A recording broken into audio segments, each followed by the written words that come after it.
Last week was loaded with many top stories. Remember, we talked about government shutting down 22 illegal tertiary institutions, that's shocking widow court faking pregnancy to traffic cocaine, then Ghana securing that big $100 million push to become Africa's first AI-powered agricultural hub, and of course, France finally returning the skull of King Tora to Madagascar after more than a century. So those were some heavy stories about education, crime, technology, history, and then trust me, they still sit with me. But that is what we do here at Idea TV. We will pause, we look back, and we just say the headline exactly how it feels. Now, before we dive into what we have for you this week, let's take a quick break. Stay with us.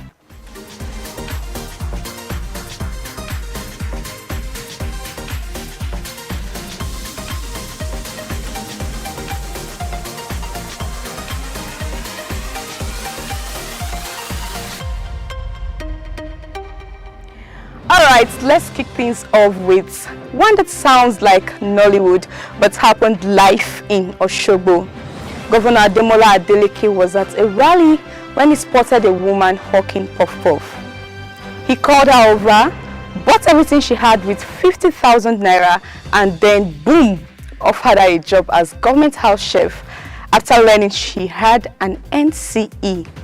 1 minute she's balancing puff-puff on her head, the other minute walking into the government house as a chef.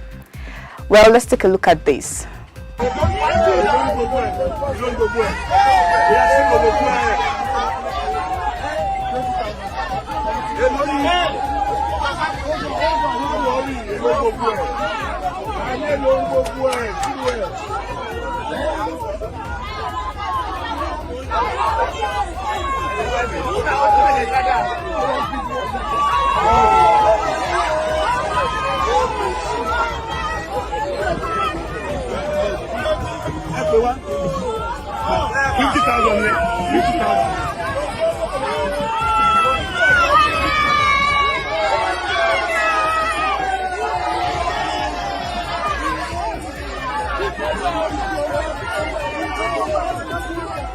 Well, that's a whole life switch in one afternoon, and it makes you smile and also makes you think how many talents are still hidden on our streets, just waiting for someone to give them the shot. I mean, the opportunity like this.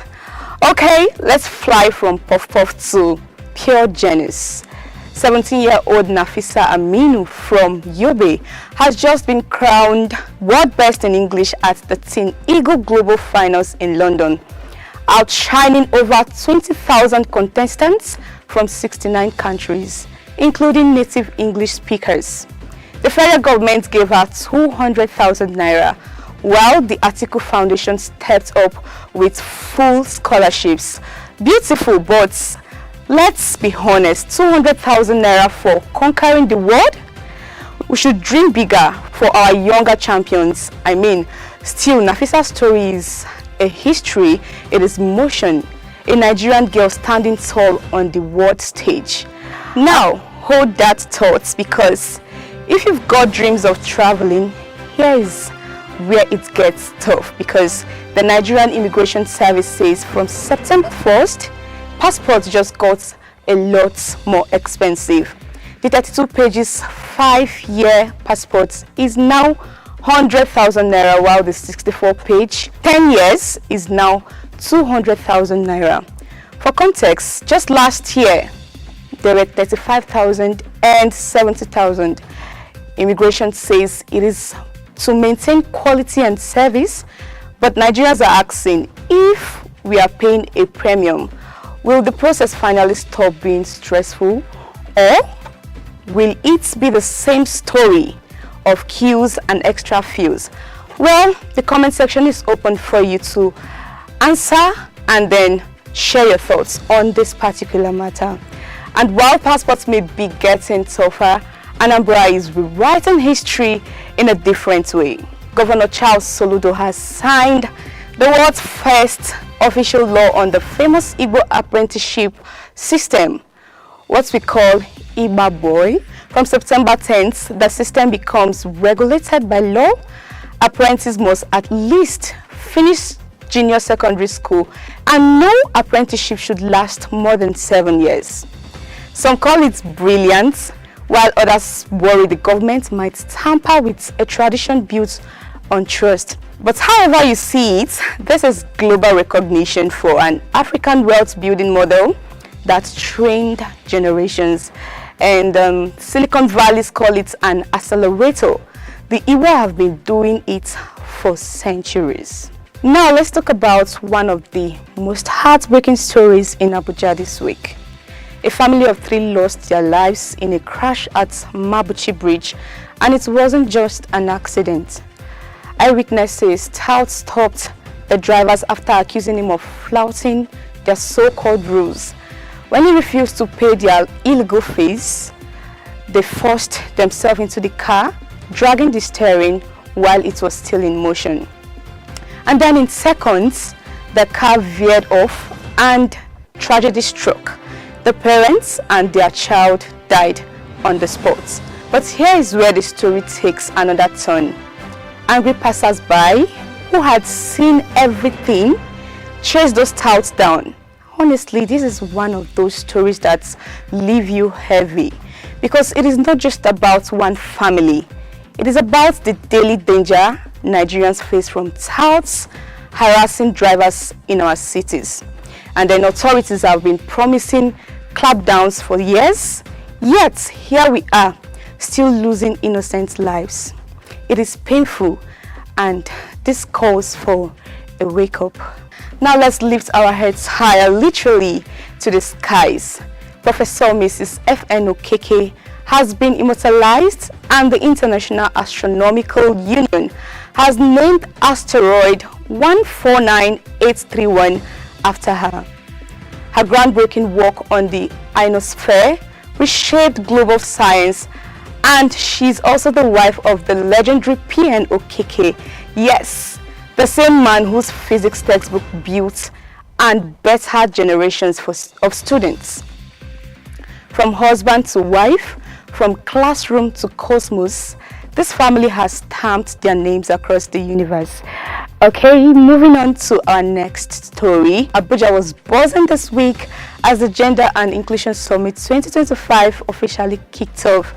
And honestly, it felt less like a conference and more like a movement. The Minister of Women Affairs, Iman Suleiman Ibrahim, made it clear that when you empower women, you empower a whole nation. And the keynote speaker, Ole Dibawada, did not hold back either, telling women to own their stories, embrace technology, and take their power back. And then Minister of Education, Dr. Tunji Alausa, also shared some big plans: a new school curriculum with digital and vocational skills, bringing back school feedings, and ensuring children with disabilities are not left behind. Now here is what stands out. Just 3 years ago, these summits had 700 people, and today, over 2,000 in the room and thousands more online. That is not just growth, that is momentum. This isn't just talk, it is Africa deciding that gender inclusion is not optional anymore. It is the future. Now let's switch gears to something uplifting in education and technology. 2 young Nigerians, Terence Ifeanyi Chukwu and Ali Usman Mohammed, have just landed fellowships from the AIRTEL Africa Foundation to study artificial intelligence at Plaksha University in India. This isn't just any school. Plaksha is one of the global front runners in reimagining engineering education for the future. And through the fellowship, AIRTEL says it is not only sending those boys abroad to learn AI, but also raising a new wave of Africa's future technology leaders. What I like about this story is the bigger picture. AIRTEL isn't just stopping at just the scholarships. they are preparing to roll out 100 more local scholarships for Nigerian undergraduates. That is investment in talent. It is the digital economy, and honestly, in the future of Africa, it is. And to wrap this ride, let's take it to the football pitch. For the first time, the Super Eagles will be led by a non-Nigerian African coach. CHELLE, a Malian, has been appointed ahead of the 2026 World Cup qualifiers. And it is not just about him. Across Africa, 31 out of 54 nations now trust their teams to be African-born coaches. It is proof that local knowledge matters. The culture, the mentality, the rhythm of these players. This could be the start of a new golden era for African football. And that's your recap with there on Idea TV. From Puff Puff to play checks, from brilliance to bills, from market law to the stars, and from the touchline to history. We've seen how ordinary moments turn extraordinary. Do not forget to follow us across our social media platforms at Idea Television. I am Dara Okere, and that has been your weekly pulse, your weekly reflection. See you next week right here on Idea TV. Thank you for watching.